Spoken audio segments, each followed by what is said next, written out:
le Qatar n'en finit plus de secouer le paysage médiatique français. L'Émirat a fait de la France l'une de ses nouvelles cibles en Europe et les médias français apparaissent plus que jamais comme l'une de ses priorités.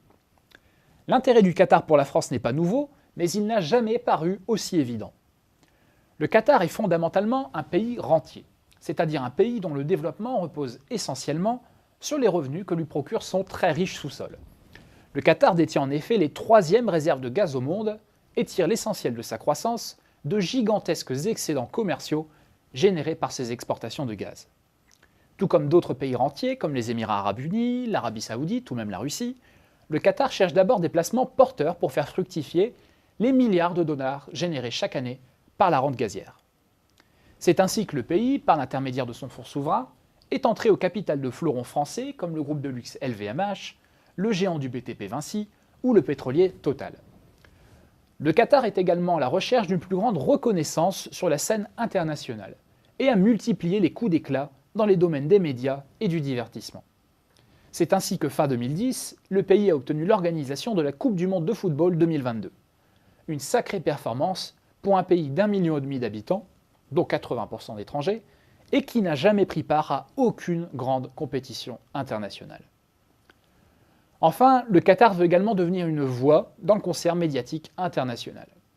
C'est pour satisfaire cette ambition qu'Al Jazeera est devenu le premier média au monde de langue arabe avant de lancer ses propres programmes en anglais.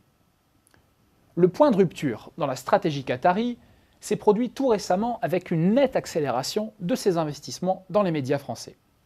Il ne s'agit plus seulement de décliner la marque Al Jazeera en France, mais bel et bien de devenir un véritable acteur du marché français.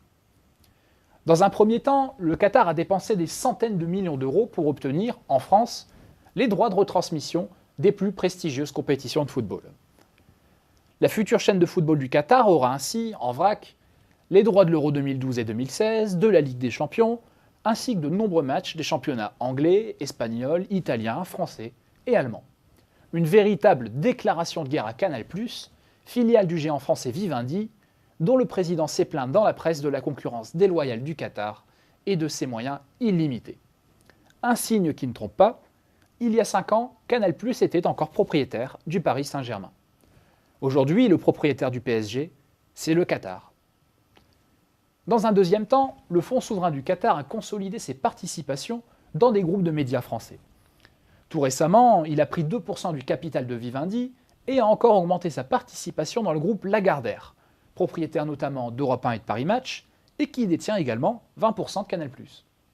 Le Qatar a expliqué vouloir entrer au conseil de surveillance de ce qui est l'un des plus gros groupes de médias français et même européens.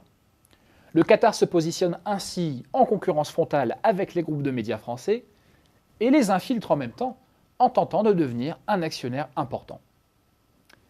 Il est toujours bon pour un pays d'accueillir des investissements étrangers et la France est d'ailleurs une place de choix en Europe.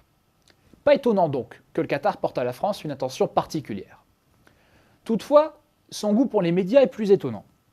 Il existe en effet des placements beaucoup plus sûrs ou beaucoup plus rentables. Il serait ainsi naïf de croire que son intérêt est exclusivement financier.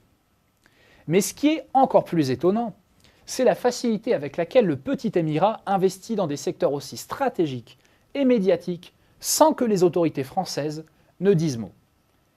On sait qu'en la matière, qui ne dit mot consent.